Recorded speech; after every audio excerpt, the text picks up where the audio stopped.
Con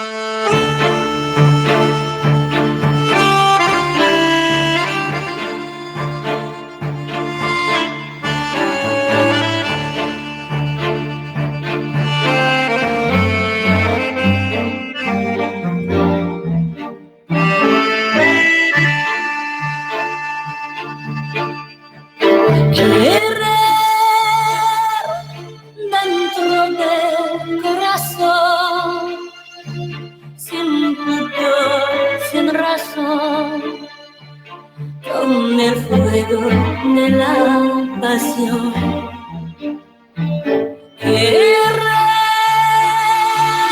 sin mirar hacia atrás, a través de los ojos, siempre ignorable más. Para poder luchar contra el viento, volar, descubrir la belleza del mar, querer y poder compartir nuestra sed de vivir. El regalo que nos da el amor es la vida.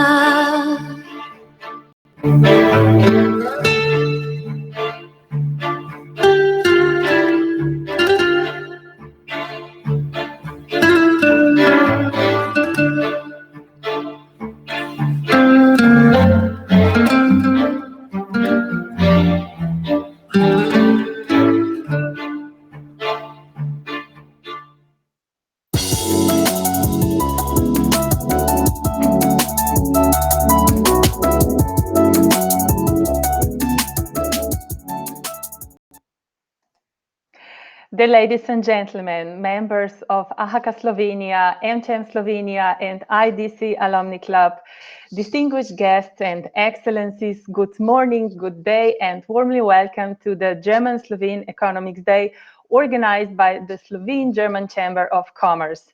Dobro jutro, dober dan, guten Morgen, guten Tag. It's unusual not talking to you in person at the location of IEDC Bled School of Management, who is a great partner of this event and where traditionally this event is happening.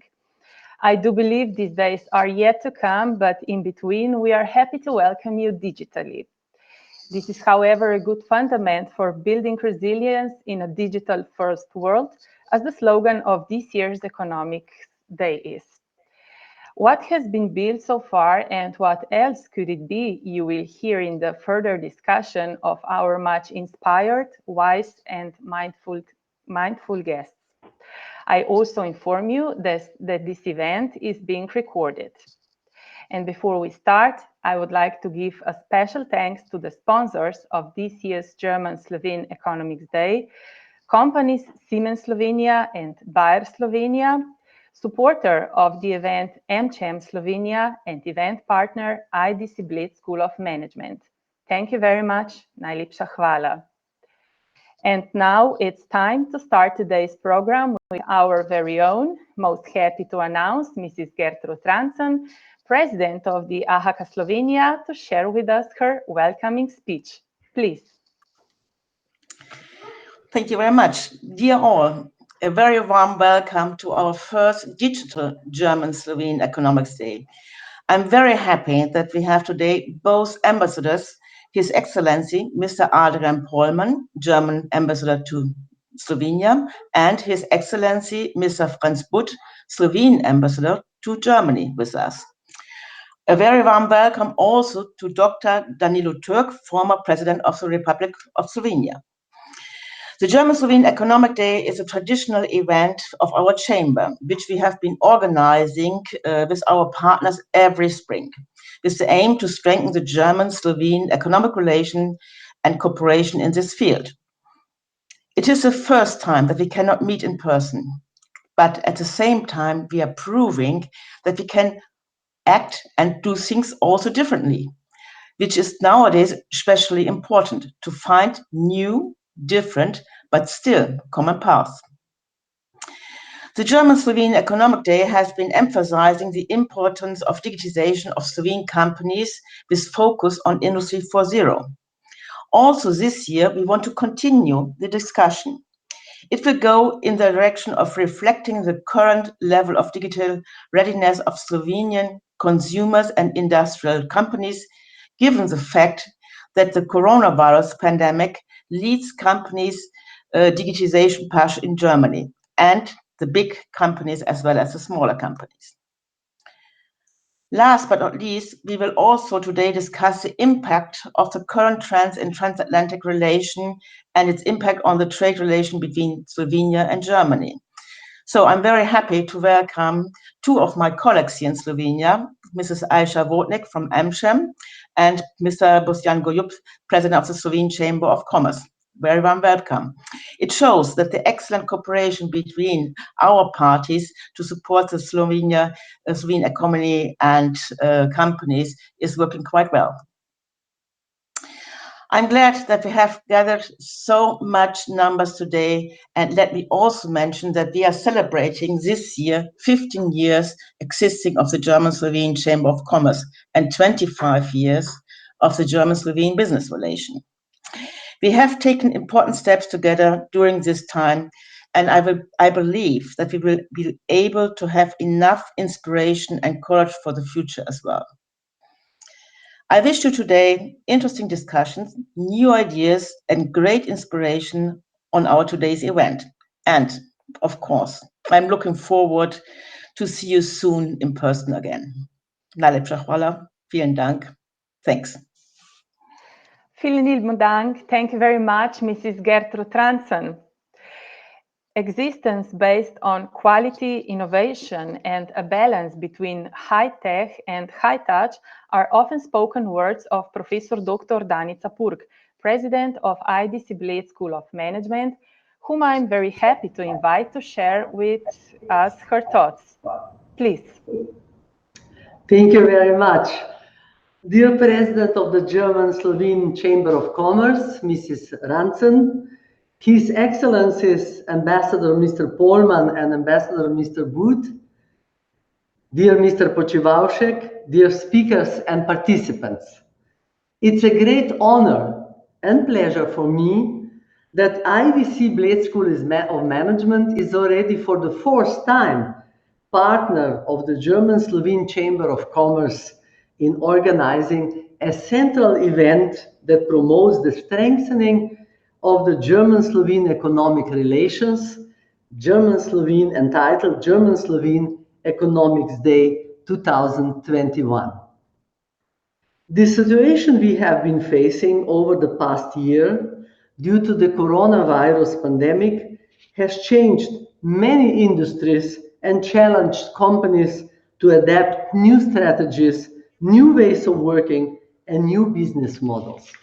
We also had to change a lot, and now we are online as we are all.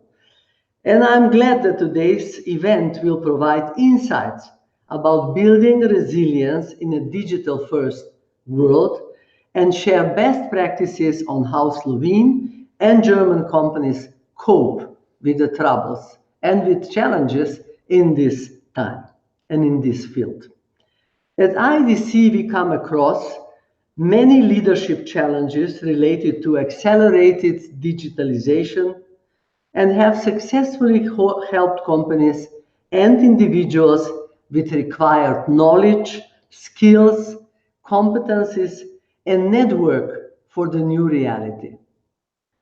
Dear participants, I wish you a pleasant day in our virtual company and with a picture of Bled, not stand on our terrace and to have a morning coffee. And I hope that this will happen soon and that we shall meet in person in the near future. I was talking with the director of the National Public Health Institution, and he said, till the summer, have some patience and then it will happen. So I'm really counting on that. And I am looking forward to seeing you then and I thank you very, very much for your participation and for your attention. Goodbye. Thank you. Thank you. Najlepša hvala. Thank you very much, Professor Dr. Danica Purg. At today's event, we will also be greeted by the Minister of Economic Development and Technology of the Republic of Slovenia, Mr. Zdravko Počivalšek. Unfortunately, he couldn't join us live digitally, but he sent a video greeting. Let's see it.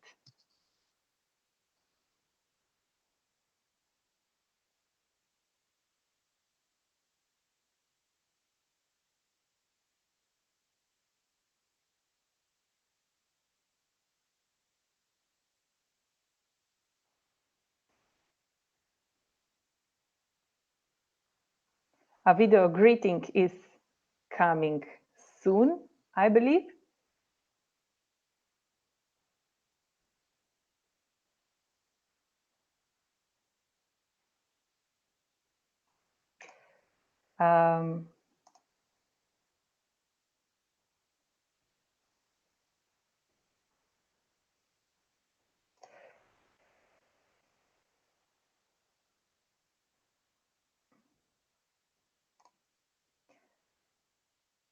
Or maybe our technicians need a few more minutes.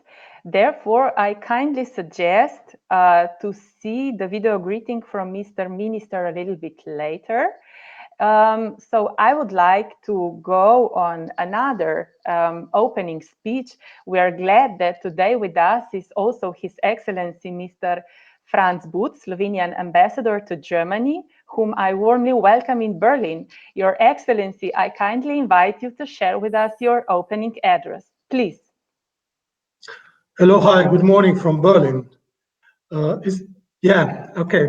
Dear Mrs. Rantzen, liebe Gertrud, dear Mr. Minister Zdravko Počivalšek, His Excellency Mr. Pohlmann, liebe Adrian, dear Mrs. Danica Purg, ladies and gentlemen, it is really a great honor and pleasure for me to be able to address all of you in these introductory minutes as the Slovene ambassador in Germany.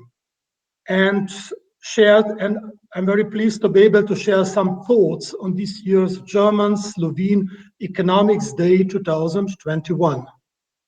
The meeting is taking place online this year due to the well-known situation, and the title is truly correspondent: Building Resilience in a Digital-First World. I would like to add here that strengthening the resilience of the European Union is also one of the key priority of the Slovenian presidency. Slovenian and German relationships have never before been so good and cooperative. The COVID crisis has resulted in decreased amounts of trade exchange in the year 2020. However, our cooperation was not weakened by that. Even more, it has been strengthened. Political cooperation has also been further enhanced by the fact that together with Germany and Portugal, Slovenia is a part of the trio presiding the EU Council to the second time. Additionally, in recent years, Slovenia and Germany have strengthened the bilateral strategic partnership and dialogue, which is defined by so-called operational program of cooperation. All of the mentioned is actually just a very logical continuation of a close economic cooperation with Slovenia and Germany, which Slovenian and German companies have been building for years. Slovenian companies present in Germany have gained the market's trust with their high-quality products, cooperative relationship, and innovative approach to work. The current new situation, which has been affecting the whole world, will only further speed up the many processes of digitalization, robotization, and other.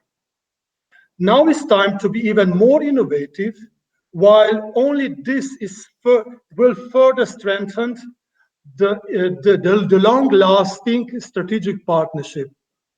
Indeed, the process of digitalization is gaining a momentum. Everything is happening fast, faster than ever expected.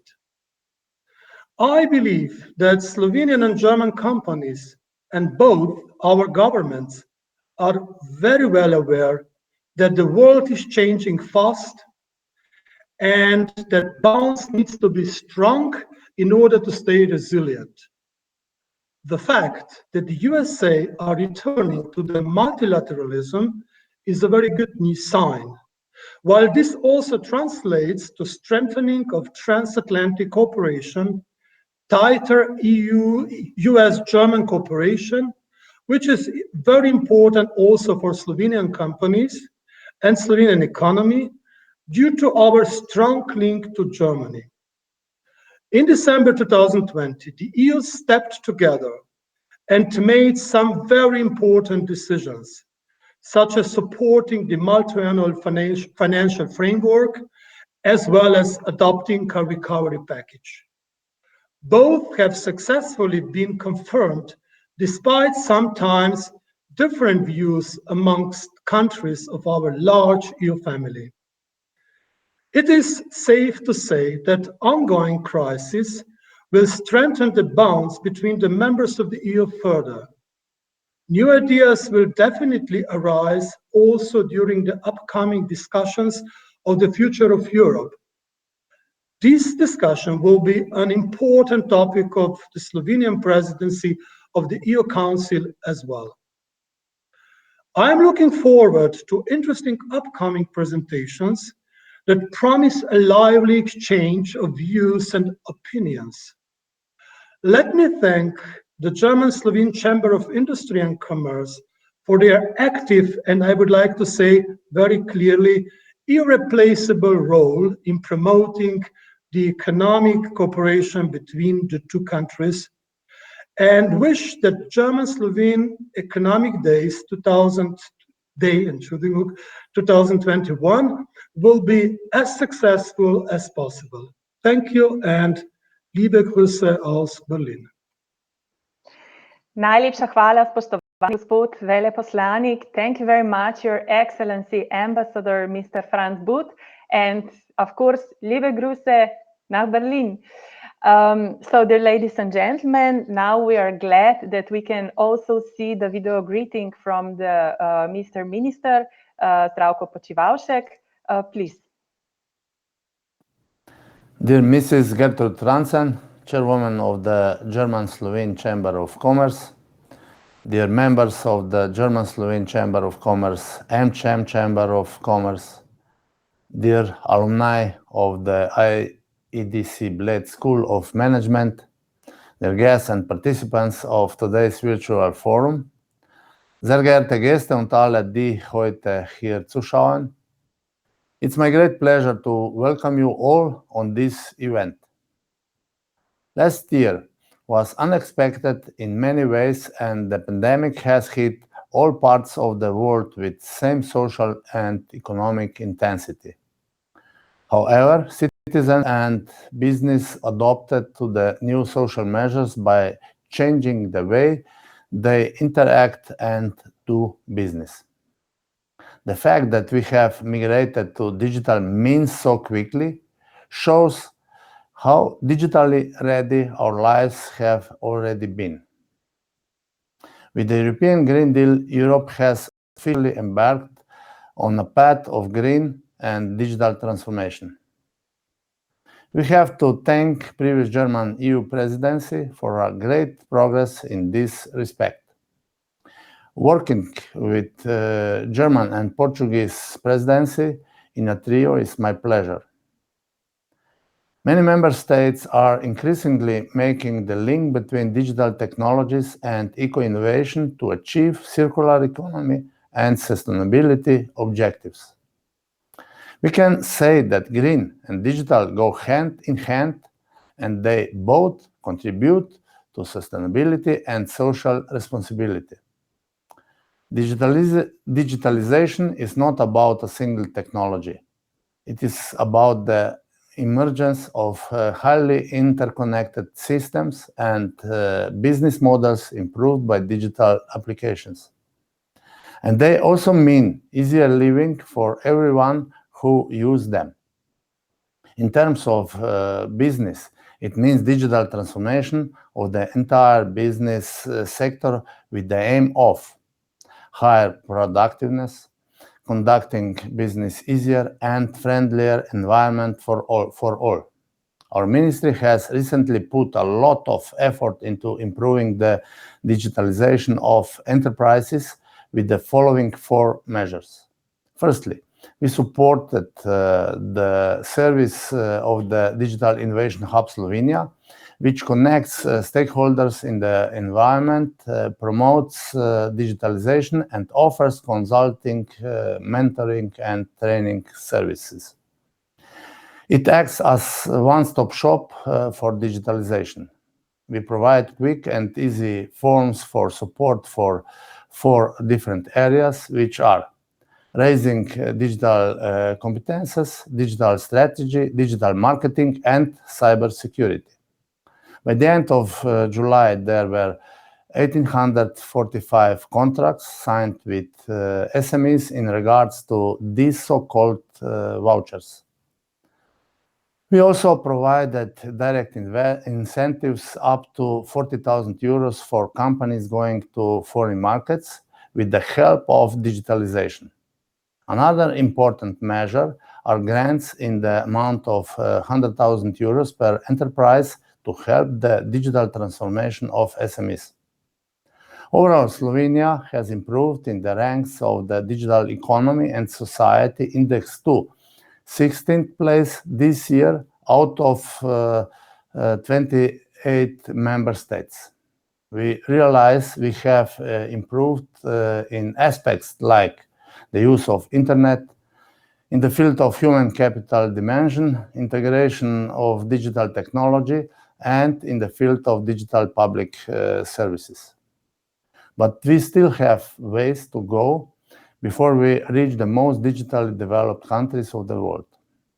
The past year has shown that we need an even more connected environment, and we are happy that the needle in this field is being pushed further.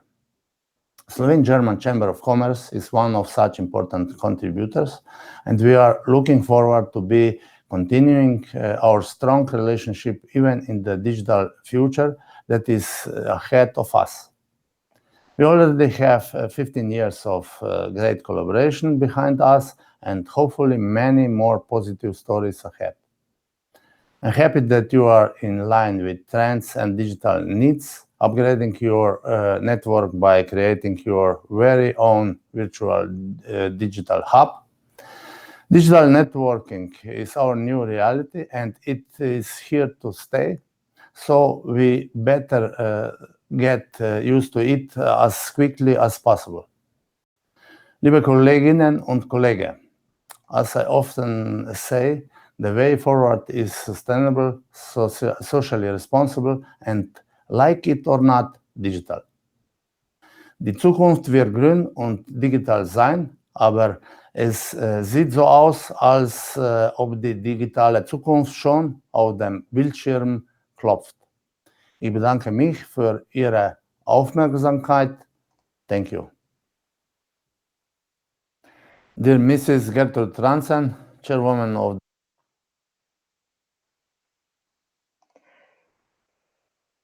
Thank you very much, Mr. Minister. Najlepša hvala, dear ladies and gentlemen. This was the Minister, Mr. Zdravko Počivalšek.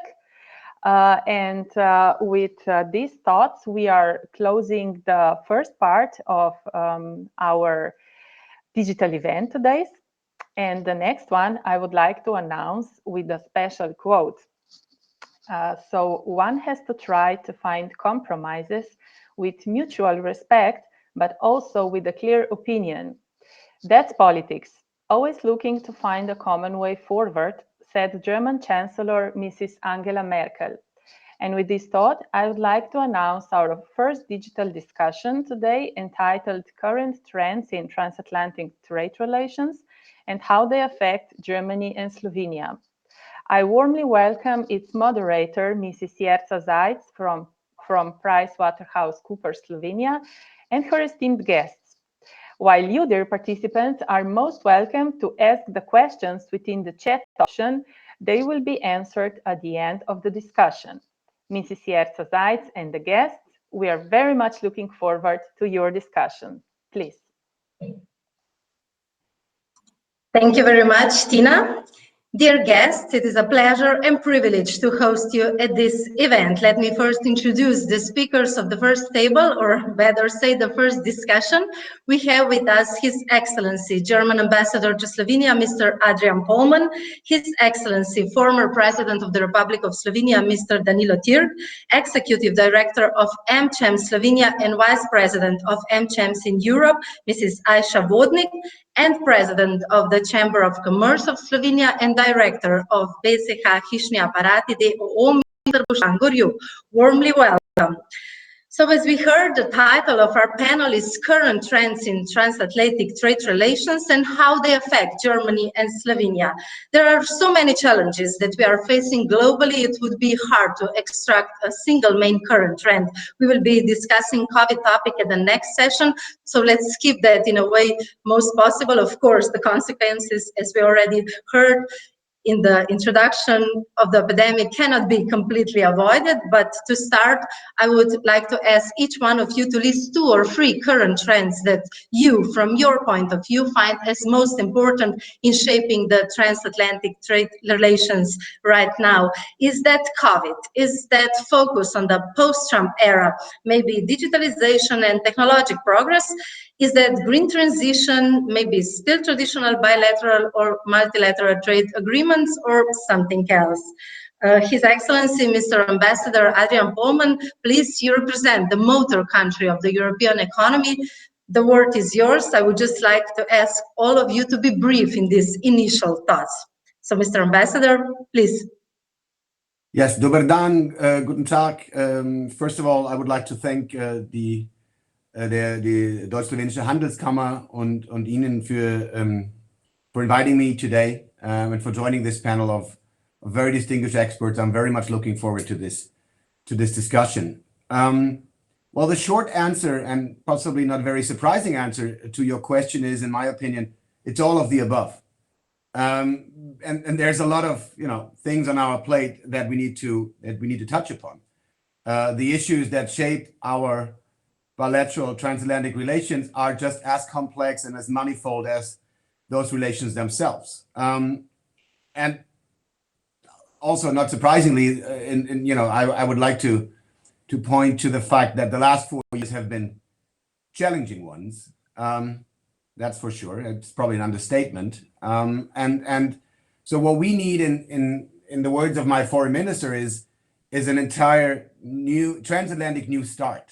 We need to turn the page. We need to start with something that we might not have thought was possible or necessary better some years ago. That is rebuilding trust, creating or reinstating a sense of cooperation.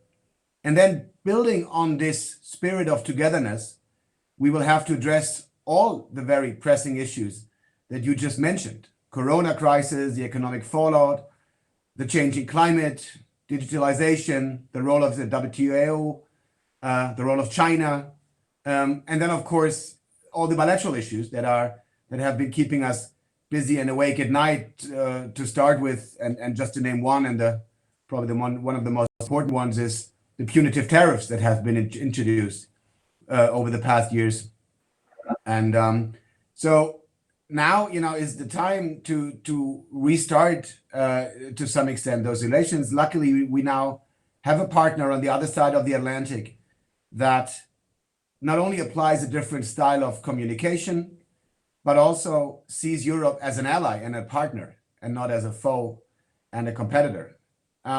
That, of course, doesn't mean that there won't be challenges, and we certainly don't agree on each and everything. But we're now, I'm convinced of that, better placed in a better position to address these challenges in a different manner, because both the Biden administration as well as obviously the EU is best served when we work together towards a more prosperous and just global order. And we can't wait to get this work started because there's a lot of work ahead of us. Thank you, Mr. Ambassador, for your introductory words. Let's say, Professor Dr. Danilo Tirk, what can you add with so many years of experiences in academic field and in politics and also diplomacy? What can you add to the thoughts that we just heard?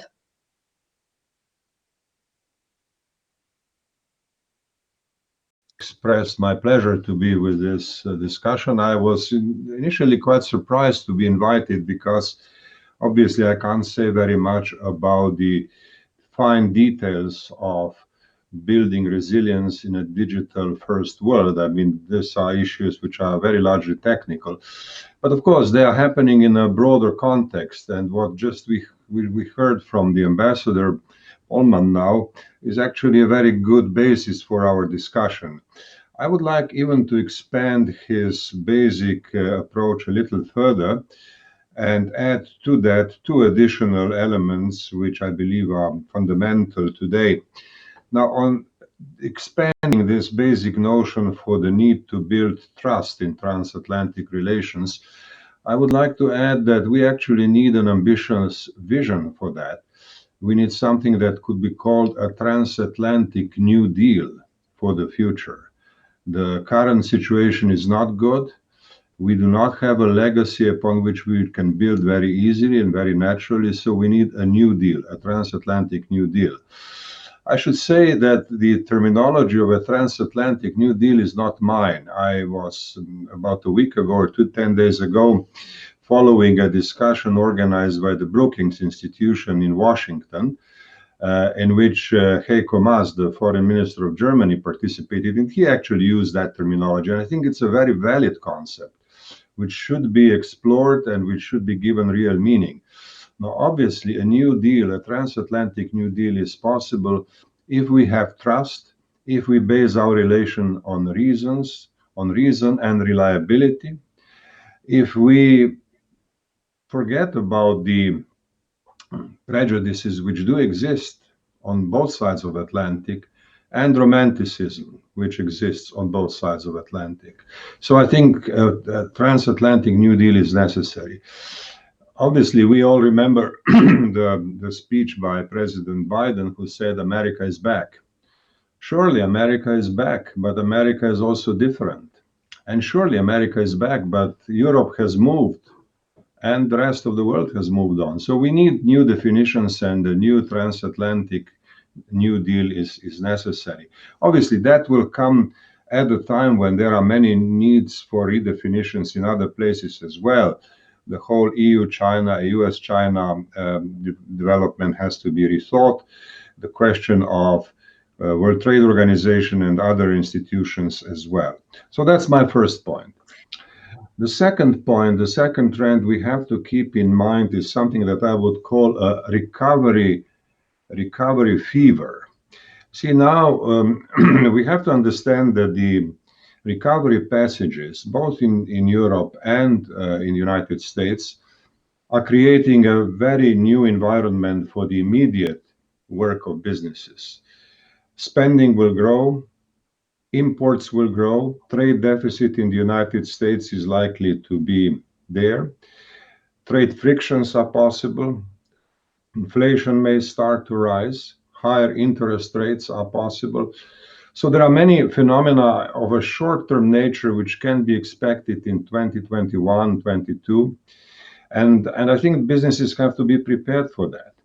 Now, the growing prices of oil are also part of that equation, and so forth. And one has to be attentive to small things that happen in this context, the irritants. For example, about 10 days ago, we found the news in our media about the additional US tariffs on aluminum products for 18 countries, including Slovenia. The tariff rate for Slovenia is proposed to be increased by 13.43%, up on 10% tariff rate which exists now. Now, it has to be confirmed by the US Trade Commission, International Trade Commission. But then again, this is an irritant for the aluminum industry in Slovenia and also for all the industries to which our industry is providing supplies. The amounts are not very large as far as Slovenian production and export to the United States are concerned, but they are part of the bigger picture, and we have to be attentive to this sort of irritants and ask whether tariff hikes are really the right thing to do at this point. Finally, my third and last and very brief point is this.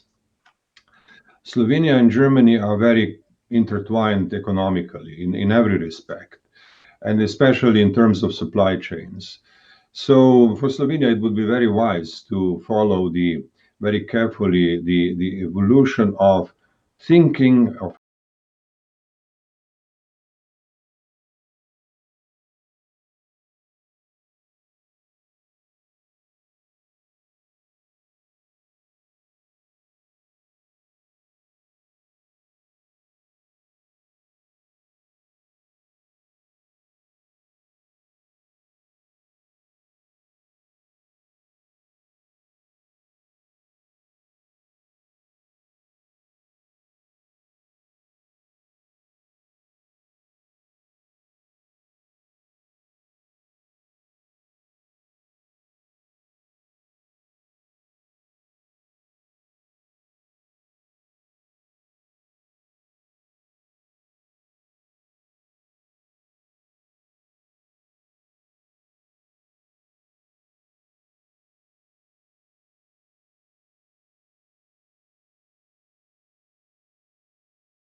good sign, but on the other side, increasing dramatically the tariffs for aluminium products is very risky.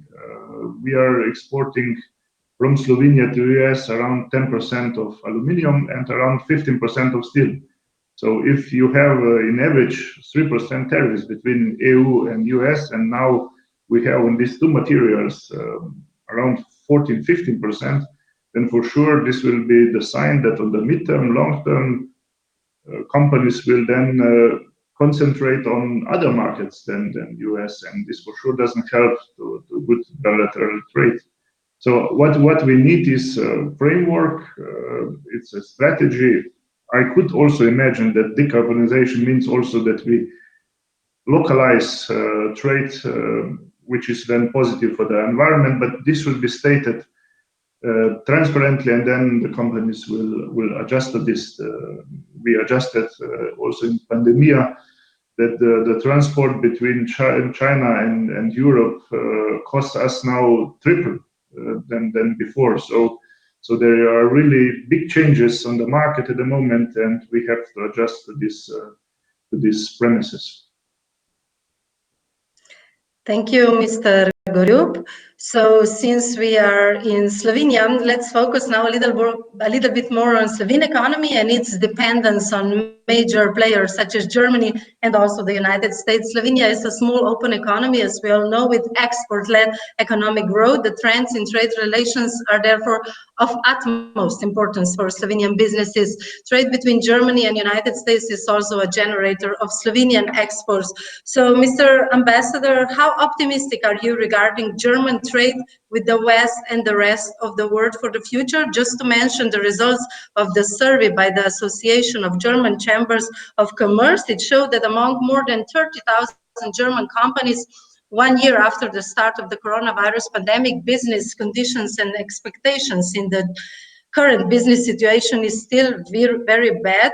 32 of German companies describe the current business situation as bad. More than 90% of travel agents, leisure, hospitality, and personal services are, let's say, almost devastated. But on the other hand, there are industrial companies that remain strong even in a difficult economic environment and continue to produce and export. According to the mentioned survey, 31% of companies report good businesses. So, Mr. Ambassador, how do you see, how optimistic are you regarding German trade with the West and the rest of the world for the nearest future? I'm actually quite optimistic. I think, and there's reason to that. Obviously, we're now in a very difficult situation. We have seen disastrous consequences for companies. We have seen a setback to our economies that is unprecedented. But I'm quite convinced that we will be able to bounce back. And you just alluded to some of the companies that actually do see the future maybe not as negative anymore as you might have thought. When it comes to Germany, I said it recently at another event. There's a bit of a paradox. Germany is the 4th largest economy in the world, and yet among the world's top 50 largest companies by market capitalization, none of them is based in Germany. And yet we have a trade plus with the US of almost 50 billion euro per year. So this is a bit sort of, as I said, a paradox. And I guess the reason for that being, apart from a few very well-known global actors, it is the particular industrial tissue that Germany has. We have more than 900,000 small and medium enterprises, and many of them are probably known rather to experts than to the broader public, but they are world leaders in their specific areas. And I guess that's something that has been built over decades and that will continue to be a factor for success. The products are well known. There's a quality and a precision and an excellence behind them that will succeed. I'm convinced of that. But of course, it means that you will have to continue to thrive with that and not rest on the successes you had. You need to remain innovative. You need to, Minister Počivalšek also alluded to that, sustainable growth, sustainable development, and also entrepreneurial courage is something that you need to apply. And that's something that I think German companies have proven, such as Slovenian companies. That's something that's very familiar here as well. And of course, now with the economies, they will recover the domestic economies, that is, both on both sides of the Atlantic. The US has now just agreed on a gigantic aid package that will also have an effect on the national economy. But so there are markets, but there are also competitors. I mean, Biden has made it clear that he said buy American is what he wants to see, and then it's not America first, but of course it's inducing, of course, a domestic demand, which is fair, and we need to be able to offer better opportunities that or possibility that people might still decide, and I'm pretty sure they will for our domestic products. The environment for that is the most important. It's on the government to create an environment that supports business growth, and by creating business opportunities and by staying out of it when needed to, and by getting involved when there is the need as well. So I'm pretty sure there is opportunity. They will be able to regrow, but it will require certainly quite an amount of time. But I'm pretty optimistic. Thank you. It's good to hear that, because if you're optimistic, then that's a good news also for Slovenia.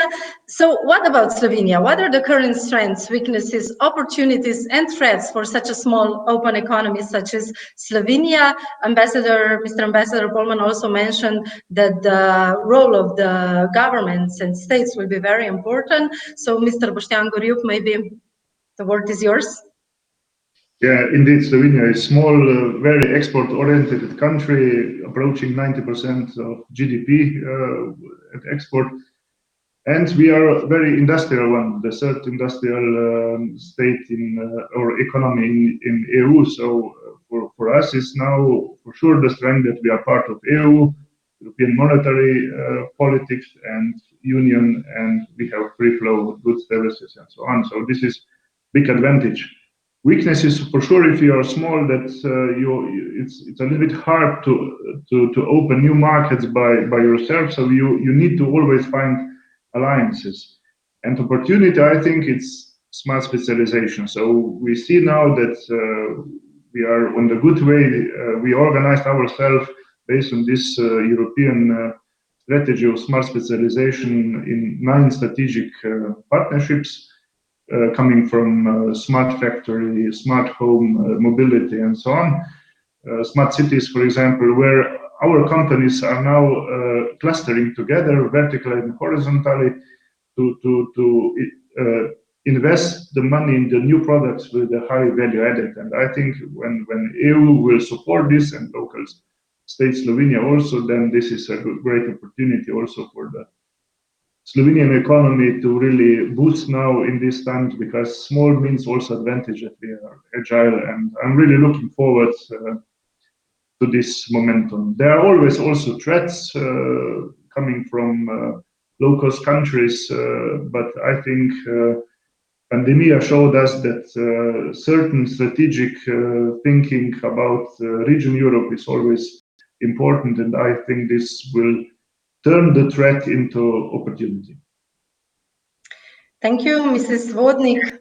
In your opinion, what can we, Slovenia in first place, but also the other European countries, do to be, let's say, more aggressive, but of course in a positive way, toward even closer trade cooperation with the rest of the world? How can Europe, as we already discussed in the introduction, be more heard, more self-confident?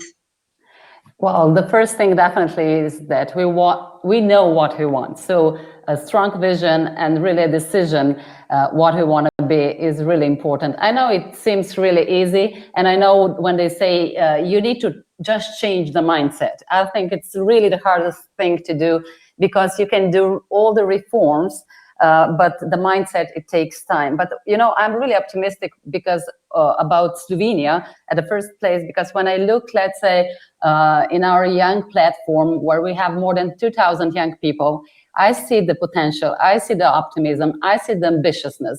But what we need to do as a country also is have a vision. So I would not say that we are small. I would rather say that we are the right-sized country for this time, for the digital time, because we know about the remote work and we know about how the level and the lifestyle here is really excellent. So let's try to get the best talents. And to do that, of course, we need to do some reforms. For the reforms, we know that even for the resilience and recovery plan, the Europe will demand some reforms. And these are the reforms in the healthcare sector, definitely something that we'll have to address if we want to have the high standard of living.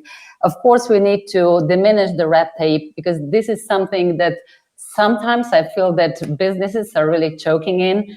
And of course, the tax reform, or at least that we introduce the so-called social and development cap, because if we want to have jobs with a high added value, and probably this should be our goal, then we need to really balance that. We cannot have that high taxes. Of course, also when we talk about people are essential. Technologies are there and will be there, but people are what should be in the center and what should be basically essential for us, and with that, having good talents.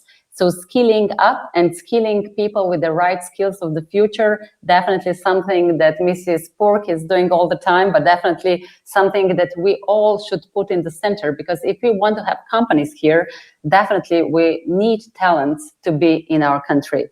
And then I could go on, and we all know that demographics are not playing for us, because in 2030, Slovenia will be the 8th oldest country. So we need to do something now. And when I see that we are changing our laws, how foreigners will work and be here, and when I hear stories of people who want to work here as an expert, I think, again, we are back at the red tape, and we need to do that immediately to diminish that. So if I say just shortly, is like, as Europe, we need to know what we can do. We need to know what our values are. And I'm definitely sure that this should be the values that will prevail. So democracy, freedom of speech, freedom of people. And of course, when we discuss the pandemic, this is something that we should be really careful not to become nationalistic, not to become protectionistic. So these are all the things that we need to repeat all the time. But when I look at young people in Slovenia and looking around 43 countries in wider Europe, because you know that Slovenia is covering AmChams around 43 countries this year and the next year, I can just say, let's work for these young people that they will really thrive. And it gives me a lot of optimism that we can do it with the new leaderships on both sides of Atlantic. Thank you, Mrs. Vodnik. It's good to hear that you're so optimistic. We believe you. Professor Dr. Tirk, we already mentioned that Slovenia is small open economy, export-oriented. Do you see this fact as a main contributing factor to the Slovenian recovery after the contraction due to COVID? Well, look, I think that Slovenia has learned certain lessons in the past when, excuse me, when the financial crisis hit us back in 2008, 2009, 2010. At that time, we only started to realize that export dependence may be a vulnerability. Before that, by 2007, we still believed that being export-oriented and export-dependent is an advantage. Now, we have learned in the subsequent years that this can be also a vulnerability. And I hope that that lesson has sunk in. I'm not sure what the situation is now, but I see that there are certain parts of the economy that have become more resilient, that are stronger than before, and that we are better in finding out additional markets. I was encouraged to see that, for example, our pharmaceutical company Krka develops a very interesting business relationship with Chinese companies investing in China and developing a new market. Now we have to be constantly involved in developing new partnerships, new markets, and strengthening resilience. Here, I think the cooperation with Germany can be really very helpful. Ambassador Polnar spoke about the specific nature of German economy, which of course consists to a very large extent by what is called der Mittelstand in Germany. And I think that there is an enormous amount of experience there, and many of our companies working with their German counterparts can learn from that experience, and there is still a potential to do more. And then finally, I believe that the emphasis that European Union has placed on the Green New Deal and the digitalized future is really important for Slovenia. Here, I'm afraid that we have not yet absorbed the message as we should. We are still talking, as far as I can see from these reports about the discussions on our recovery projections. A lot of talk about infrastructure, about new roads and such things, which may be necessary, but much less, and certainly much less convincing about what we are going to do to make our future green and digitalized. So I see that here we need really a much more serious discussion, not only with our business partners around the world, but in particular at home.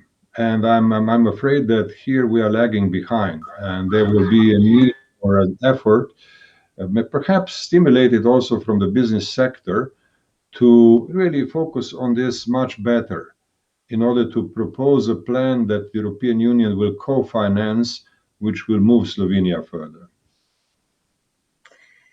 Thank you very much, Professor Dr. Tirk, and thank you very much. We are unfortunately almost out of time, but I would like to ask you for your concluding thoughts. I'm glad that we heard so many optimistic thoughts and views from all of you. And if I can expose you one more, the latest results of the SEO survey of the company that I'm coming from, PwC, among more than 5,000 SEOs from more than 100 countries, from United States, China, Russia, Germany to Slovenia, 76% of the CEOs are optimistic about 2021. They expect that global economic growth will improve. 85% of them are confident about their organization's prospects for revenue growth over the next 12 months. So to conclude, do you think such an optimism is justified, or is maybe more our desire? First, please, Mr. Ambassador. Well, there is no, being a desire doesn't necessarily mean it might not be justified. As I said, I think there is reason to be optimistic. I mean, there is this, it's a bit lame, but there is this saying of every crisis being an opportunity.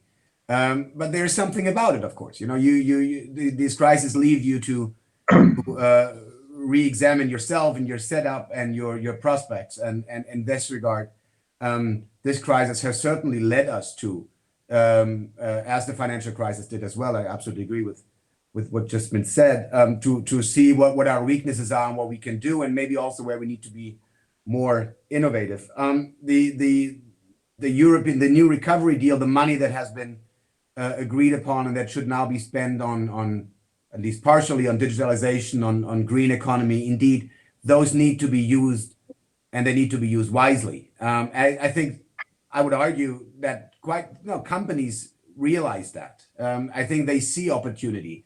Obviously, there are challenges. When you look at the German Energiewende, of course, these things take time. But there's also a growing conscience of that being a chance, and this money will help doing that. It needs a cohesive sort of, again, vision or plan. But I think these past 12, 14 months have shown us that you need to become more innovative when it comes to digitalized workplaces, more flexible when it comes to that. And Mr. Gorjupi spoke about it yesterday, of maybe how this has changed the work environment, and to some extent also for the better, and it gives us sort of sped up development. And I think this is, our companies and their resilience will benefit from that. And most importantly, also the workforce. I cannot agree more with what Aisha said. I mean, after all, it's the people that work for these companies that are the basis of success. And that again gives me some reason for optimism. Thank you, Mrs. Vodnik. Maybe you're already very optimistic before, so we can say that from each crisis we get our lessons and we learn something important. Yeah, hopefully, because either you learn or you lose, they say, right? So I think that as a people and human beings, we learn from this COVID crisis. We had to look inward, and probably this is something that also countries need to do. So if you ask me about transatlantic, I think now it's time really to heal the partnership, which is good. Sometimes from time to time it comes to some troubles, but I think that we have good foundation really to go forward and do something substantial, do something great, and really collaborate more on the terms of good communication and trust. When we look about Europe, we mentioned several times, we need to stand up and know who we are and what we present, and then again, how many innovation we have, and maybe utilize a bit more this innovation. So this is something that we can learn from Americans, that science is the answer, but it should be utilized also in economy. I think that the resilience and recovery fund is something that will definitely bring new opportunities, and then it's time for businesses to really seize this and try to do what it's necessary if we want to survive as a human race, if you want, because this is the only planet for now that we have, and be more green and sustainable. And when we talk about Slovenia, I think that we should all be proud about our country. We'll celebrate 30 years of this, for me, magical country. And I think that we have great companies, we have great talents, we have great people. And we should really be more vocative on that. I think that now be so divided is not something good, and it's not bringing up trust nor for our people nor for investors. So 30 years can be a great mark to really know what we want to be. We are the right-sized country, and I believe that we can be a reference of good business in Europe as well. But some reforms will have to be done. Of course, thank you, Ms. Vodnik. Mr. Boštjan Gorjup, your final concluding thoughts, please. I'm also optimistic by nature, personally, so I believe that we will learn something from this period, and we will do the right, smart decisions in the future. And I also believe that recovery in Slovenia will be this year to come to the pre-pandemic level already in next 12 months. And I hope that the vaccination process will be successful, and that we can then easily be brave and a role model when it takes to the green transition for all others on this planet. Thank you very much also to you, Professor Dr. Tirk. Your, let's say, the most experienced among us. Please, your concluding thoughts. Well, look, I'm not surprised to hear the statistics that you quoted for us. That is, businesses should be encouraged by the recovery packages that were adopted recently. Now, this is hugely important and good news, and it's good that businesses are taking this opportunity as an important one, and one which gives them the right type of optimism to deal with the problems of the future adequately. But of course, there is a big unknown over there, and that is this recovery fever, which we're now starting to witness, going to lead to something that could be called a long-term, consistent, resilient period of prosperity? Is that going to happen, in the process, as the investment made on the basis of the recovery packages takes place? Here, I'm not sure whether there is enough reason to be optimistic, and that partly has to do with public policies, government policies, reforms, and other measures that have to be taken in different places. I'm not very optimistic about the capacity of Slovenian political establishment to do all these things in the right way. Now, luckily, we are part of the European Union. The European Commission will help, partners will help, and I hope we get the right partners to help us defining not only business opportunities, but also the right approach to public policy and reforms. And if that happens, then of course we'll have a good future. Thank you very much. So to summarize, a lot of optimism, but also a lot of uncertainties and even more challenges ahead us. Thank you very much, all of you, for your thoughts and opinions. I think we have heated up the atmosphere well. Now I leave you to the next debate and the next speakers. It was a pleasure. Greetings to all of you. Have a wonderful day. Tina? Just a moment. Thank you very much. Yes, we are not done. I just want to sum up some good vibes from the chat. Mr. Chris Very from Radio International's comment, I wish that all company managers across Slovenia could be watching this discussion. The importance of the people of this country is not appreciated by many. Yes, and there is a question from Professor Dr. Claudiana Gorica, from professor at University of Tirana and director of Institute for Sustainable Development, Environment and Tourism. She's asking, what do you think relate the higher education institution in post-COVID in development countries? So it goes to the education, post-COVID and development, developed countries. Maybe any one of you, dear guests, is inspired to share the thoughts on that topic?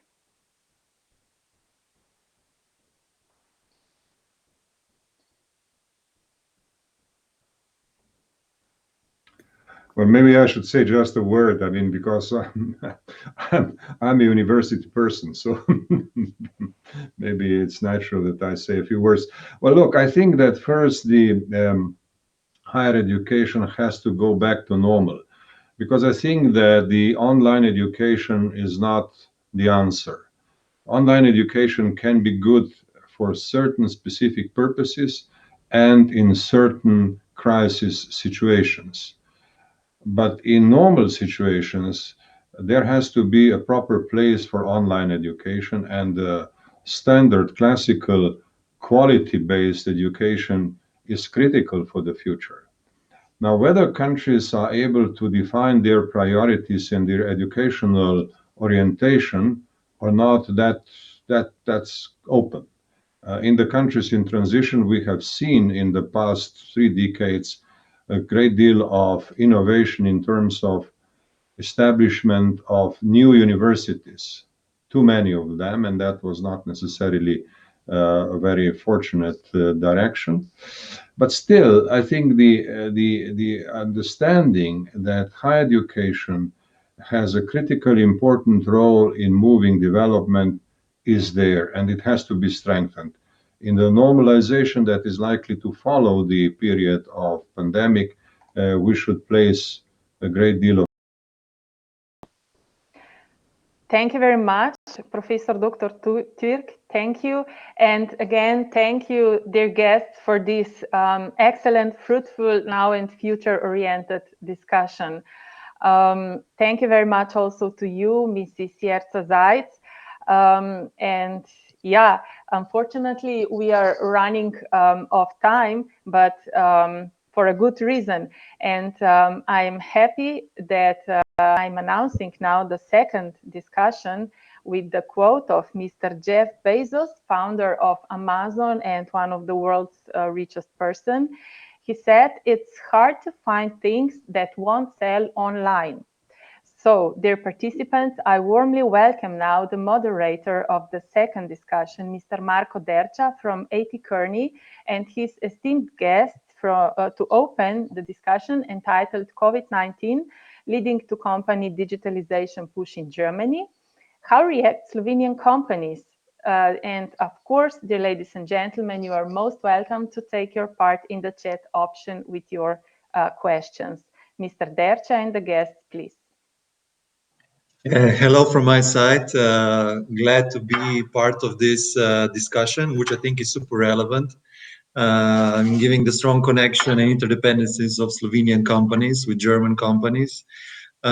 It is highly important to discuss the topic, as I think because the economies are connected, but this is super visible also in how the economies and companies are sort of lifting each other towards being better, more have higher level of excellence in the digitalization.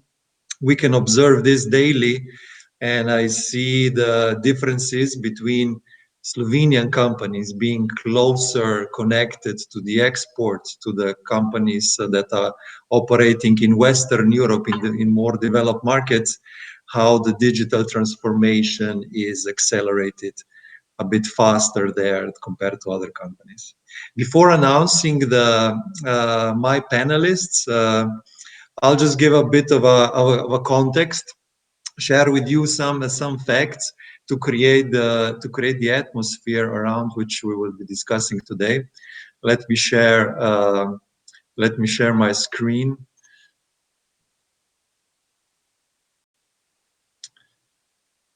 Hope you can see the screen. Because from a survey that we did here in Slovenia in the end of last year, we see that the Slovenian companies are really embracing the digitization and speeding up with transformation also during the pandemics. Is 5 years ago, a lot of the discussion were around, you know, why digital transformation is important, why digital strategy is important. Now we don't have those discussions anymore. Yeah? Now the talks are more around, you know, managing change that digital is bringing. Yeah, how to be fast, how to be faster, how to integrate, how to digitize from within. I think also today there is no more talk as a digital strategist per se, but about strategy, because digital is embedded into everything the companies do in all elements of the business or the operating model. And if 5 years ago the discussion was more about on, you know, attractive propositions with customers, you know, interesting, sexy business models. Now it's more normally to discuss, you know, how the companies can reach the next level of excellence, of performance excellence. So digitalize all elements, all parts of their operations, not just towards the outside world, towards the customers, but so much from within. I often mention an example here of a CEO of a regional bank where last year before the pandemic, yeah, he was signing all the documents in paper form, you know, printing all the reports. And his argument was that the paper, you know, outlasts all digital media and is more secure. And with April last year, you know, he was signing all documents in digital, you know, not printing any reports, and it's still the same today. So the changes are here to stay, and this is visible on our daily lives. Also interesting to see is how the analytics, just as an interesting result again from a survey on the analytics maturity index, how financial results are correlated with maturity in digitalization of the companies. This is an example of the analytics of using the artificial intelligence among the companies, whereas the gap in potential profit gap between laggards, so the companies that are, you know, not embracing, being low on the level of maturity of analytics, compared to the leaders in using the analytics, is staggering 80%. Yeah. And comparing these results from the last years, we see that the gap between explorers, followers, so those companies being in between, is being widened towards the leaders. Meaning embracing digital really accelerates your performance. And if you are a laggard or even a follower, you know, this gap is only widening. So it might come to a point where companies will not be able to close the gap anymore. Just strengthening the importance of the digital. And the last interesting fact, when I was researching a bit of the, you know, how Germany and Slovenian companies and the countries per se are being, you know, progressing on the level of digitalization. This is an example from the European Commission IEDC index, where we see that Slovenia is actually closing the gap with Germany in level of digitalization. Germany is a little above average from in the European Union, where average is around 53%. points on the index, and Slovenia is just a little below average, yeah, with a score of 51, and this is just an example of, and you can see on the right hand side some of the areas where this gap is being closed, you know, and I can observe this also in the daily discussions with the companies here in Slovenia and talking to my colleagues in Germany, where the topics are more or less the same. It's just the scale that is different. Let me now introduce my panelists, my colleagues, I would say, in a lot of occasions. Ms. Valeria Spacapan, Vice President of the German-Slovene Chamber of Commerce and Managing Director at DB Schenker. Ms. Medea Lončar, CEO of Siemens Slovenia in Croatia and President of Managers Association of Slovenia. Ms. Tanja Rupnik, Business Development Manager for RICO Europe. Mr. Michal Vronka, Managing Director of Bayer Slovenia, Country Division Head Cluster Alpe-Adria countries in Hungary. And Mr. Wolfram von Arnheim, CEO of BSH Hišní Aparati. So hello to everybody. And maybe starting with a question of what digitization key success factors in time of pandemic, in wave 1, I would say also in wave 2, did you observe? Do you have any examples? Maybe starting with Ms. Lončar, in your case. Thank you for inviting me to this panel. There were many, it was an interesting year, of course, and somehow digitalization was the key enabler for all of us who had to basically turn from one way of working to another during the night. Siemens was among them, so we had a person that was infected, and from one day to another we really switched to work from home. Luckily, what I do observe is that the companies that had previously really invested in the digital ways of working, in the digitalization, and Siemens was among them, had better chances to succeed very fast and efficiently, at least from this technological point of view. I do believe that there were other factors also very important in these first steps in the wave 1. Of course, we had to take care also about the health and safety issues, but we also saw a huge flexibility of our teams. And I again think that companies that worked on their teams and communicated a lot also were faster and more efficient. But without digitalization, and there were many examples, you were just mentioning the digital signatures, a very simple thing that could be very complex if also public administration services are not on such a digitalization level. For instance, we had issues in Croatia because both of the management board members were from different countries. So it took us quite a while to register new procurees because we needed to have physical signatures there.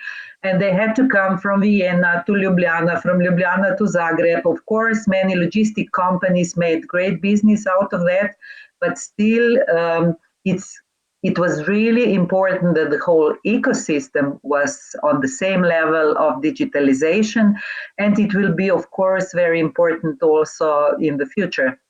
But what we also observed that we managed to switch to all these new levels internally. Yeah, we were lucky. The corporations used virtual meetings even before, so perhaps it was easier for us who are working all the time in this international environment. But on the other hand, we had to establish also communication with our customers, remote access to our solutions on the sales side. And we also saw a huge progress in that area. In the wave one, we started with webinars very fast. We also established these remote accesses to our demo centers, test centers, and so on. But we also saw our customers to turn and really start searching for the remote control of their equipment and so on. So we can say that COVID was the enabler and promoter of digitalization. And in the second wave already, we really upgraded also all these tools. I believe we started with hybrid events. That was not such a case before. We started, for instance, with virtual fairs. That was also one step forward and would probably influence some industries even for the future. Yeah, thank you, Medea. Maybe Ms. Spatzapan, the transportation, the logistics industry was also highly affected, and digital being super important. How do you see pandemic affected you, changed your business? How did you adapt into this situation? Did your overall longer midterm strategies change in this context in speeding up maybe the digital transformation? Yeah. What were for you the key success factors in the last period? Yeah, dear ladies and gentlemen, thank you first for letting me share the experience from our industry. Yes, the digitalization enabled us continuously to provide all our services. We have to know that also in DB Schenker we have implemented fast work from home, but on the other hand, many of our employees had to travel with our goods, not to have empty stores, medical supplies and raw materials for the companies to produce all over Europe. But we have managed to protect the safety and health of our employees, partners and customers. And what we have done, for example, is that we have developed a no-touch signature app so we can deliver the goods to the customers and manage the documentation safely. This means that our recipients could scan a barcode on the shipment with their own smartphone and put the signature on it. And we have developed this really, really very fast. This was in last year, April, already in 12 languages available. This was one thing also Medea mentioned, it was done very successfully. On the other hand, in the COVID pandemic times, we saw this enormous shift from online shopping to online shopping. And here we had advantages in our warehouses to manage these big volumes that arrived. So we really had the advantage to use the smart technology of integration of robots, which work together with humans. And we think automation and robotization will only gain on importance in the future. So our warehouses have somehow transformed from a place to store goods to a key component to the supply chain. So we really have this fast going in, automated warehouse processes and fast going out because of this big volume that arrived in the pandemic times. Maybe to another extent, maybe Ms. Rupnik, how was that in your case? You coming from a bit different industry, just to get the context of how this affected, companies coming from different backgrounds and industries. Briefly, in your case, how did the pandemic and connected to the digital affected your company? Good morning to everybody. Yes, at RICO, we launched our digital transformation strategy like a few years before the pandemic outbreak, and our experience is quite similar. Once the COVID pandemics appeared, it all gave us a huge push. And our main motivation, of course, was to generate new business opportunities, implementing digitization and digitalization tools. Maybe for those who don't know RICO, close enough. We are an engineering company working in various fields like power generation and distribution, environment protection. And the very important field is similar to what Mrs. Spatzer-Pan was explaining before, the field of automated warehousing and intralogistic systems. And for example, before the pandemic outbreak, we were working on a project of an automated commissioning system for storing and commissioning goods. There was a huge demand for those systems in Germany and in Europe, I can say generally, even before the pandemics, motivated through the rise of internet shopping and e-commerce in all fields actually of industries. And the motivation to prepare such a project, which is quite unique these days, was first of all the ergonomic demands, because according to new, to actually recent EU regulations, workers who work in warehouses are not allowed to lift more than a certain amount of weight per day. I think it's 3 tons per day, which in some cases, like let's say fruits or so, can be completed quite quickly. Secondly, there was a lack of workforce. It was even harder and harder to find people who are willing to work in warehouses. And with the outbreak of the pandemics, there came another restriction, namely that people were not allowed anymore to work closely together in these big stores. So actually, the result of, let's say, 1 year of this lockdown or COVID conditions is that we have now prepared a project of an automated warehouse and a commissioning system using modern, also artificial intelligence, roboting, and various kinds of technologies that are that have partly been on the market before, but partly not. And we hope that in due time we will be able to present it to the market on a large scale. So in this regard, I can say that we benefited from this crisis. Okay, thank you.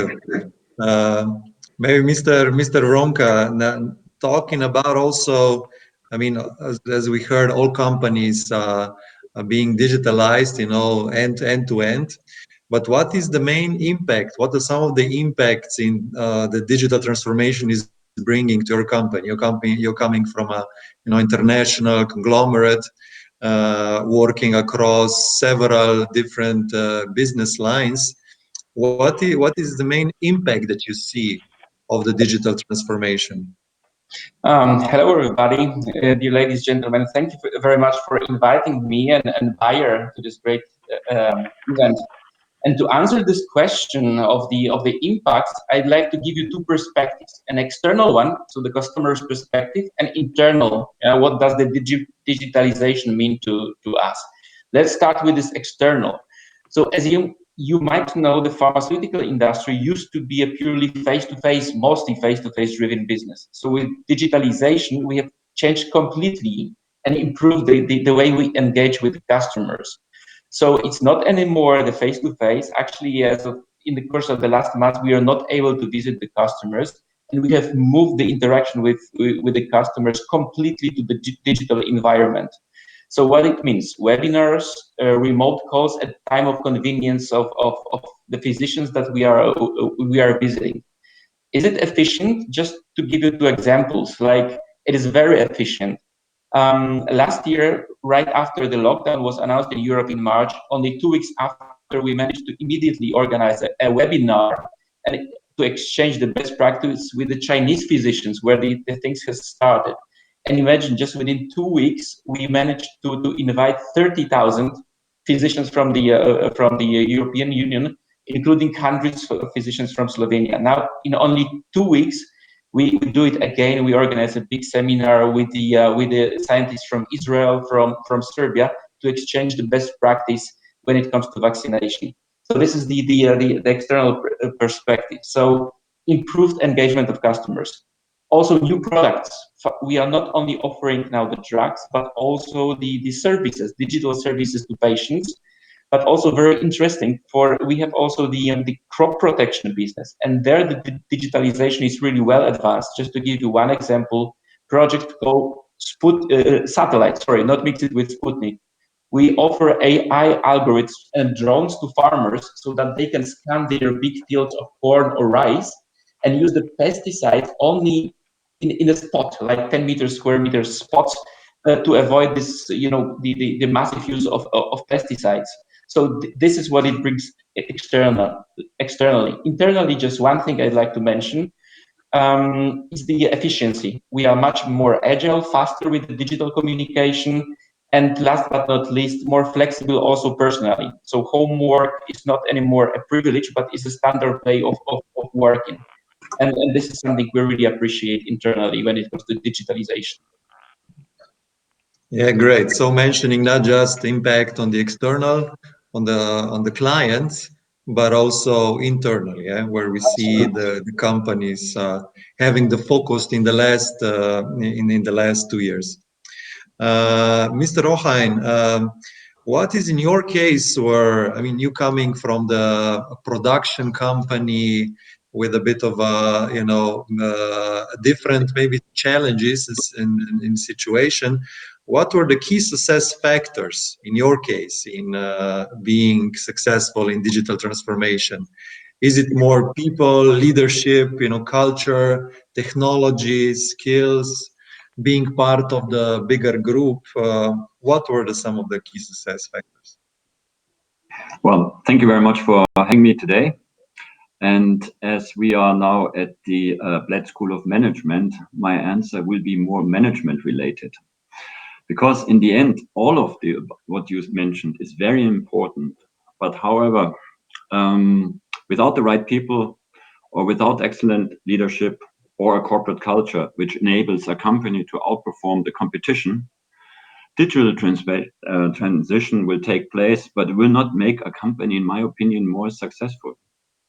You asked me about success factors. Well, the question is, what is success in digital transformation?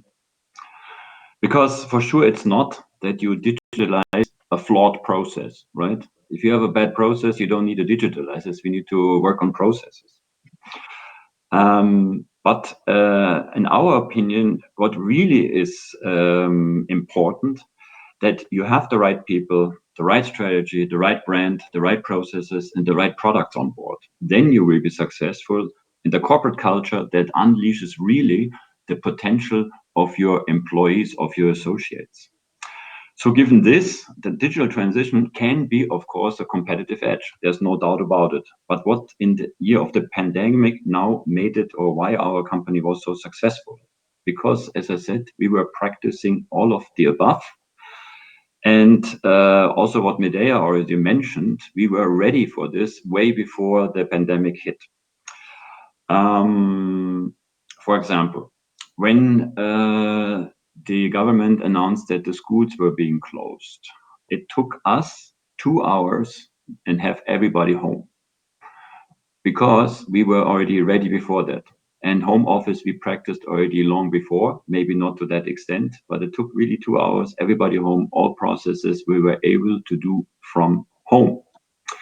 So if you consider, let's say, home office, one of the success factors during this digital transition, and it really was because we were always available for our clients, for example, in sales, then for sure it is. However, the question is, when you send the people home, would you be able to send these people home if you did not have, let's say, a corporate culture that is built on trust? Because in the end, I think this was for quite some companies a big change, that you could not see your employees anymore. And for sure, it was also a change for some of our leaders that everybody was working from home.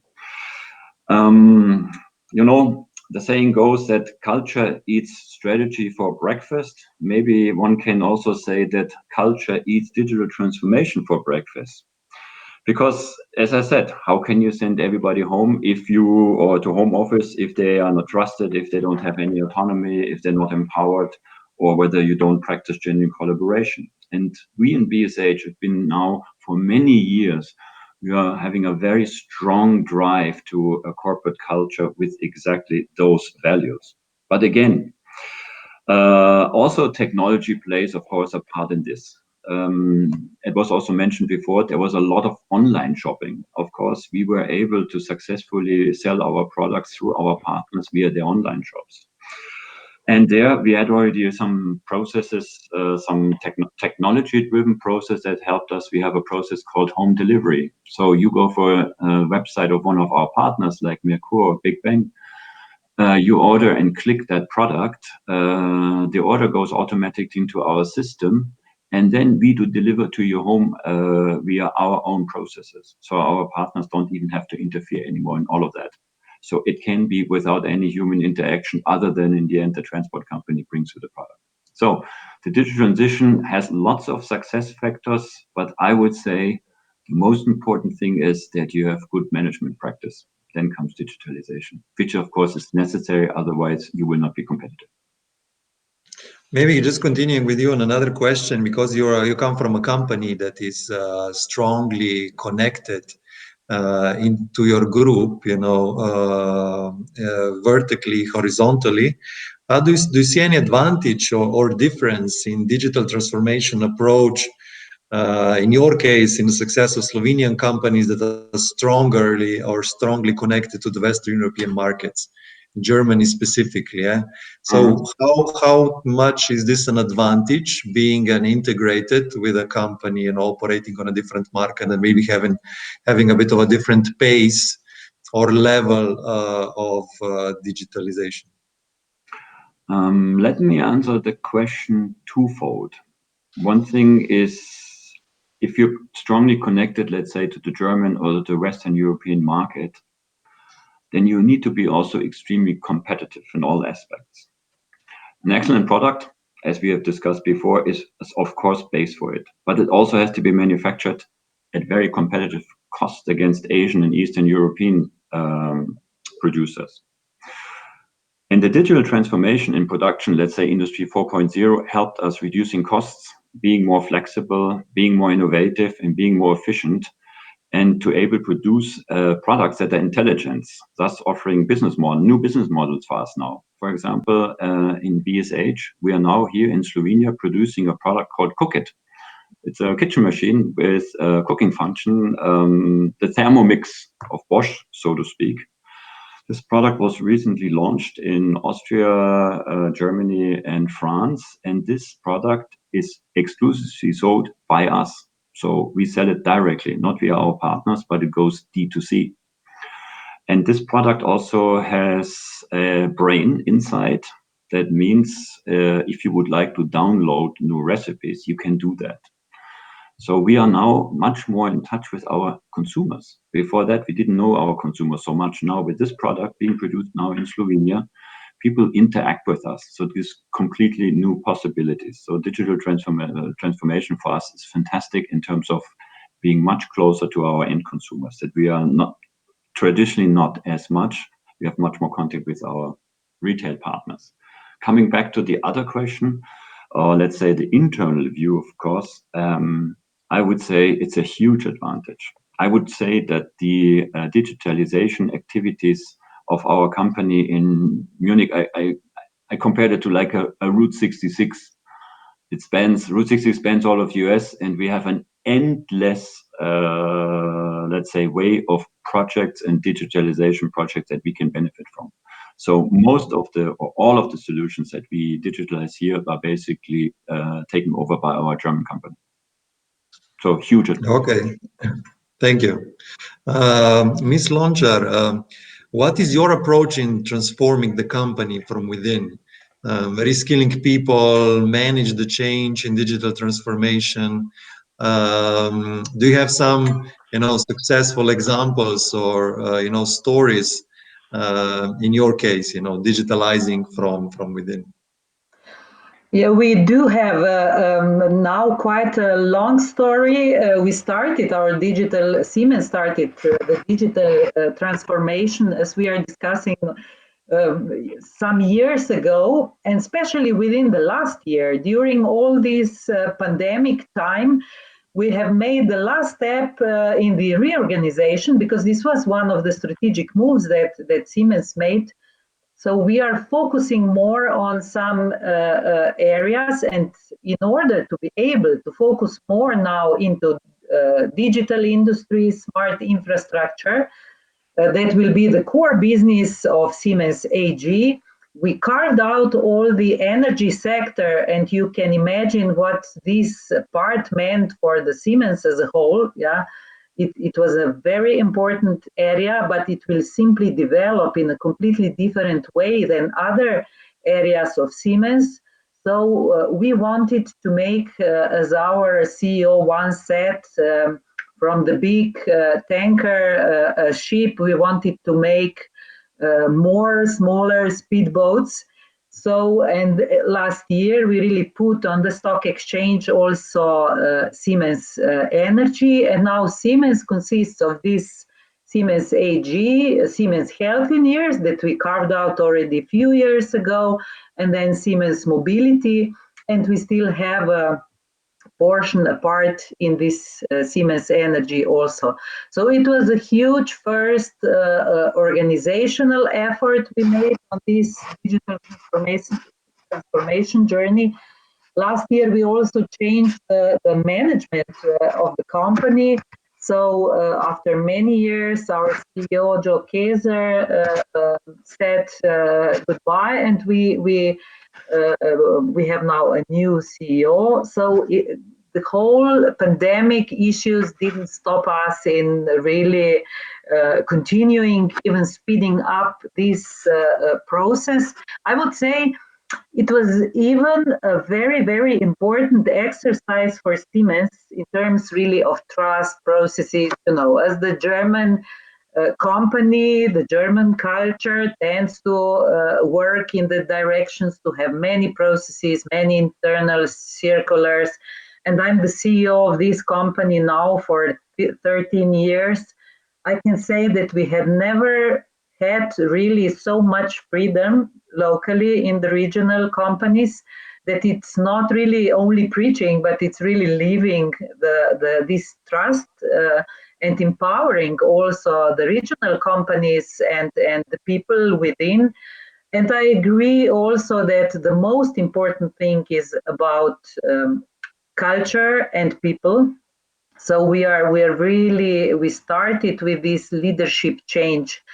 So Siemens was also among the first German corporations who decided to continue with the work from home, mobile working, also in the future. So the decision was taken last year in June.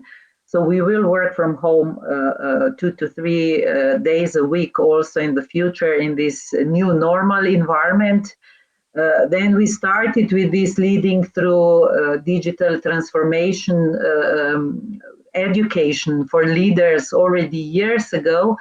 And now we have this phase of really purpose-driven leadership.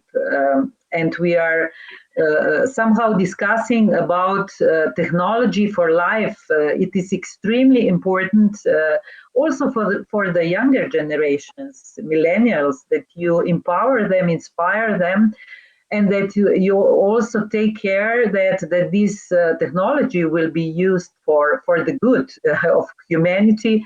And we do work, we have this privilege to work in the technologies that can really improve people's lives, yeah, not only promote consuming some things, but really influence the environment, health, and so on. So this is also a cultural element and leadership element that is very important. And an important element is also these trainings, and we have a motto, own your career. So every employee is responsible to invest into the new competencies, knowledge, but of course we have a platform. We have the new AI also supported learning platforms for all of us. So everybody has a possibility to choose from really variety of different courses to build your competencies. It's been really exciting, I would say, and really somehow also a good impact of this, because we could test what we can really do. And this aspect of trust is also one of the most important things. And if I just say that Siemens would, among the key indicators also for the success of the company, also for us who have who are owning stocks, it will be the hours spent at education, yeah, for all our employees. So I think this focus on really upskilling, reskilling is one of the very important elements. So people and culture before technology. I agree with the colleagues who were discussing about that before. Thank you, Medea. I want to briefly touch about the analytics, because analytics is one of the hot topics, or I would say the hottest topic in digital transformation in the last year.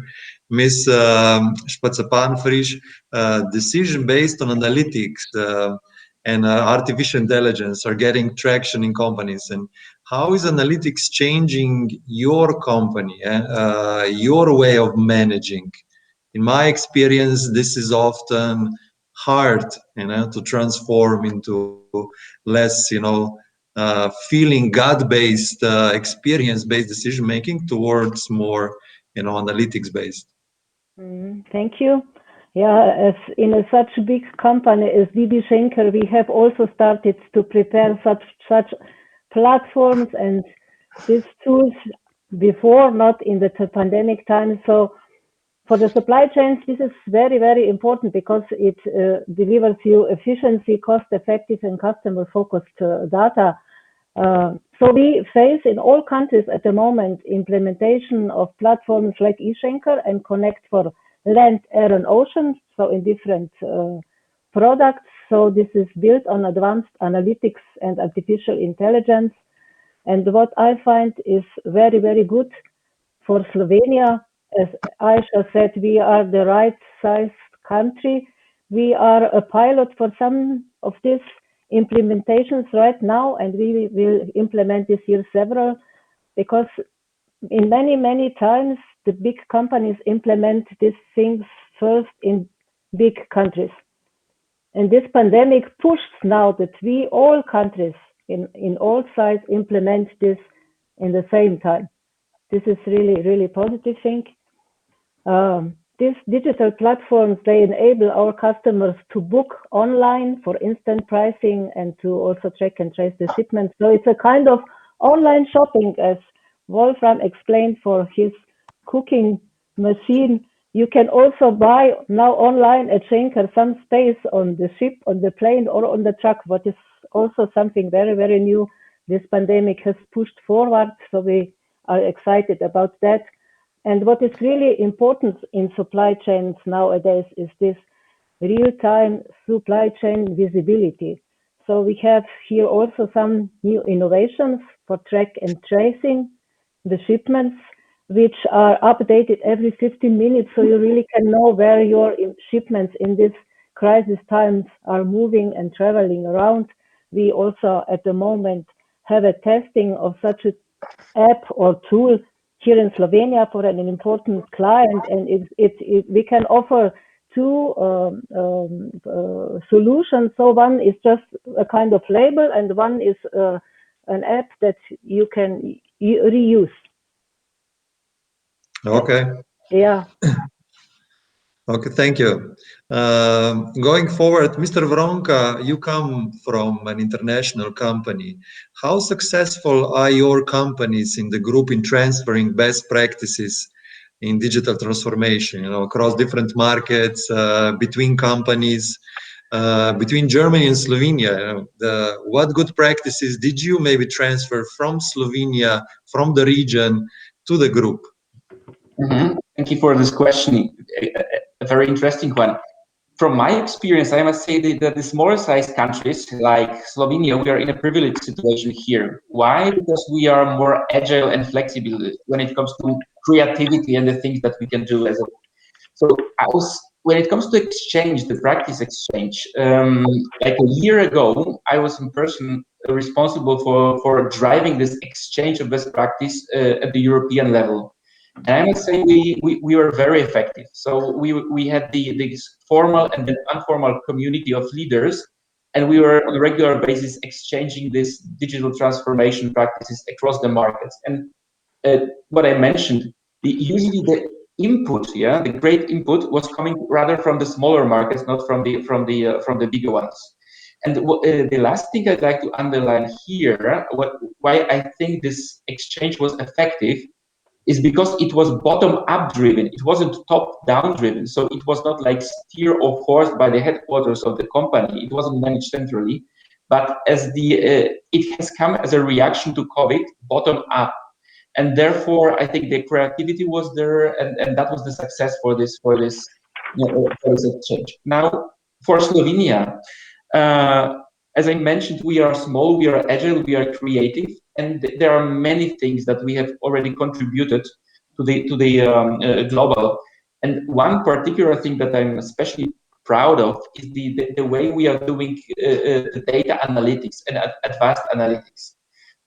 So the methodologies that we have developed here locally in Slovenia, considering regionalization, budget allocation, interaction with customers, the algorithms and advanced analytics or reporting in Tableau has been taken up by the global colleagues and many of other markets. So this is really something that I'm especially proud of. And last remark, in the beginning of the discussion, it was mentioned that the digitalization in Slovenia is falling behind the Germany. I think this does not hold true for healthcare business and for healthcare system. I think what I've seen and learned, that actually the lack of digitalization in Germany when it comes to healthcare system is one of the serious problems and the showstoppers of the vaccination process. And I think, again, when it comes to healthcare system and digitalization within the healthcare system and healthcare industry, I think Slovenia is actually ahead, and we are really happy to contribute with the solutions like this advanced data analytics and advanced reporting. Thank you for that. Minding the time, I would jump to your final thoughts on what are your one to two priorities in digital transformation in the near term. Of course, considering the situation the economy is in, but also considering your overall strategies. Maybe starting with Ms. Rupnik. Yes, in order to answer this question, I would develop the thought that Mrs. Medea Lončar pointed out. I think it's a very important issue when we speak about the digitalization and all tools that are being implemented is trust. After all, we're still all people, and I think this importance of getting to know each other will not vanish either through digital tools or in person. But I would like to give you an example that from our own experience during this first wave of pandemics that I think could be a benchmark. Also for other future projects.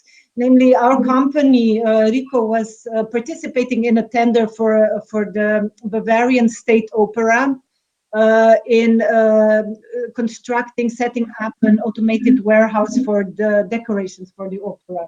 We presented the standard like a month before the COVID-19 breakout, and formally, you know, we had to do with the public institution, which are by definition usually a bit more formal, more rigid than we are in businesses. And we thought what to do now, since traveling bans were incurred and everything, and we had to start negotiations on the project. But the representative of our client, that was the construction office from Rosenheim, remained flexible, and actually we were starting 2 months WebEx and Zoom discussions about very demanding technical issues and commercial issues as well. And finally, we did these negotiations successfully in May last year, and we're proud to say that we have a very respected, esteemed customer now in Bavaria. In June we traveled to Munich for the first time to meet our client in person 1 month after we signed the contract. The point that I would like to make here is that even when we have, let's say, big projects, it's a project. The project value here is approximately 10 million euro. Trust is essential in cooperation, either if it's on person face to face or if it's online. Yeah. And secondly, also one internal factor, let's say, that we witness here in our company. Of course, like all other companies, we also had to switch on work from home immediately after the outbreak of the first wave.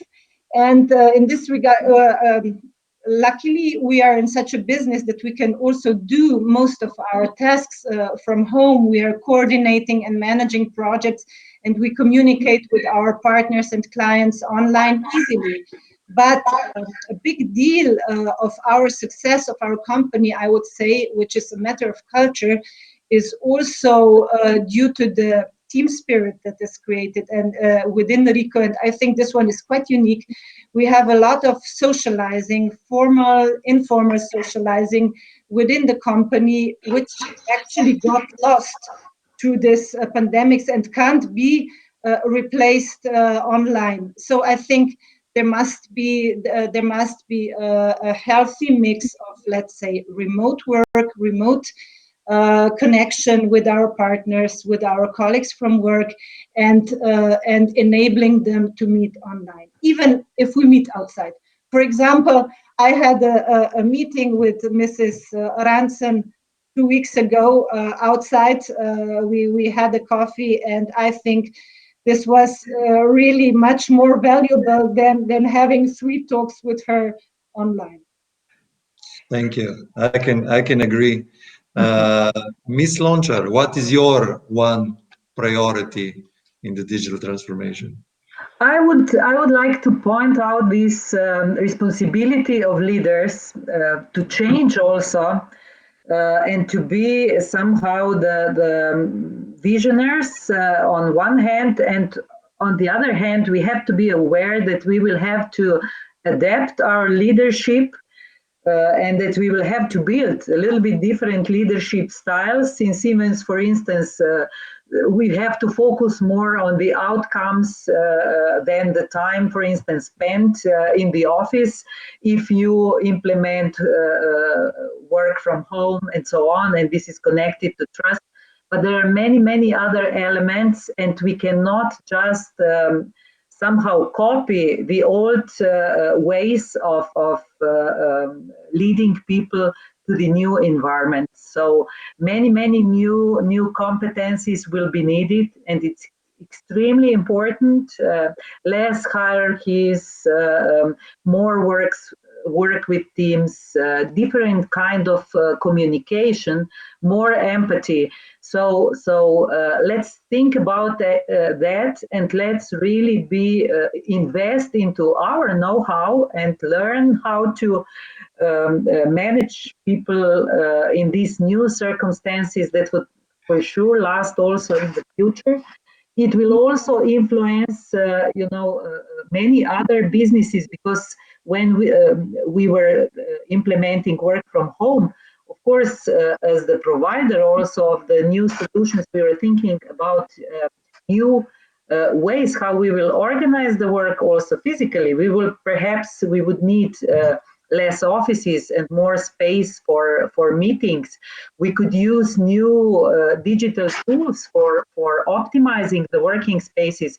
So I believe we are at the beginning of this new journey, and we as leaders have to be the most sensitive ones to really do it in the right way if we want to influence and inspire. And trust me, the new generations would need much more inspiration for the future. Thank you. Ms. Patsapan-Frisch, your priority.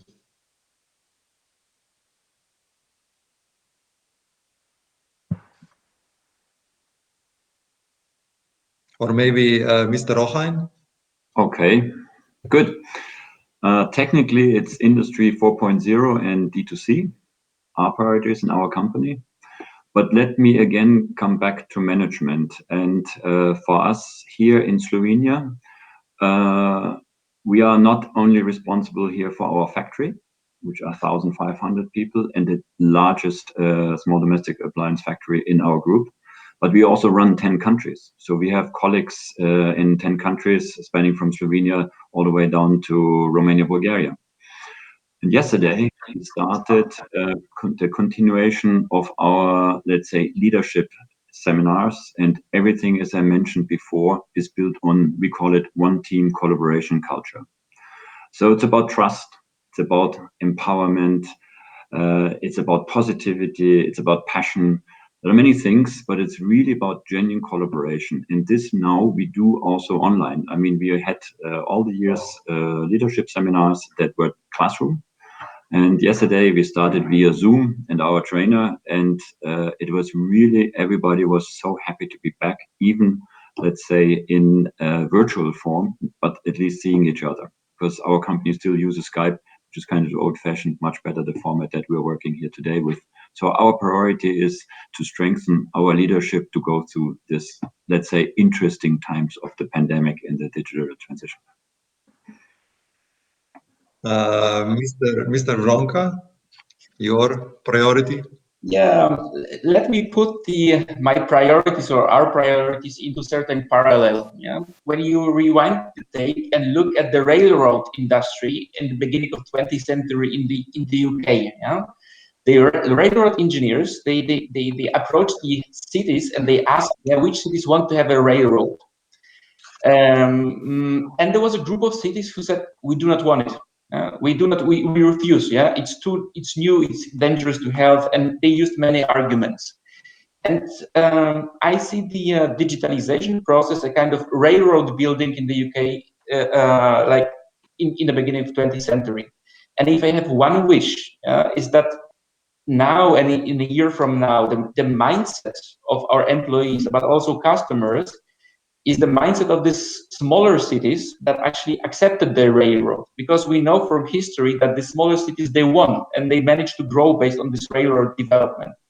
And there are many cities who failed because they stood with coaches and they collapsed. Yeah. So I want us to be mentally ready to accept this railroad, which is the digitalization for the 21st century. And this is something we as leaders, yeah, it's based on trust. I agree with everything that was said here. I'll be supporting this mental readiness for the digitalization, that it's not a threat, but it's the opportunity for both employees and the customers as well. Thank you. Ms. Patsapan-Frisch, if you're back, maybe your final thoughts? Yeah, sorry, I had technical problems. Yeah, thank you. As a global logistics provider, we really invest a lot of implementing new innovations, and we will do so also in the future in automatization, robotization, new technologies in warehouses and platforms and so on. This is one priority, and what is essential, we will do it now really fast in all countries. And this is also a benefit for Slovenia. And the second, we are also rethinking on our global supply chain. So one example is we have a partnership with the company Volodrone. This is about drone logistics. And here we have, we are testing, or we are already using a Volodrone that is really a high or heavy lift cargo drone. It has a payload of 200 kilograms and a range of 40 kilometers. So we are not talking about parcel delivery, but on real delivery of a pallet or bigger items. So this is, we want to shape here the future in logistics on really some new innovations. So this is the focus in DB Schenker at that moment. Thank you very much. So when the crossing the street, you need to start looking also a bit up, yeah, not too much. Thank you all for the interesting discussion. I put down three interesting things that I think resonated throughout the discussion. One is that innovation happens on the borderlines, yeah, of industries, companies, and countries. And the region in Slovenia is also generating great practices. In some cases, transferring also those practices to bigger countries, and other countries learning from Slovenia's examples. Not just on technology side, but also on the way the leadership is being put in practice. So being right-sized, the Aisha says, is an advantage.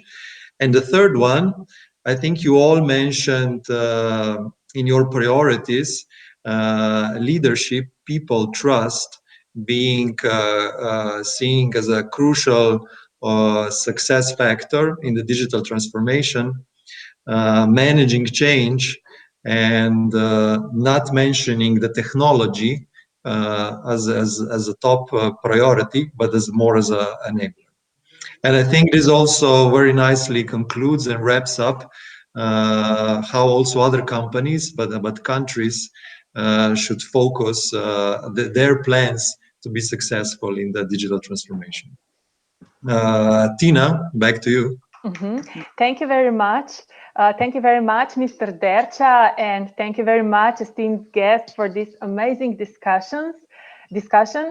In the chat option, we had one question, but Mr. Vronka already answered. Thank you. We have also a very nice comments from our participants. I really thank you very much. Dear ladies and gentlemen, with this discussion and these thoughts, we are closing the German-Slovene Economics Day.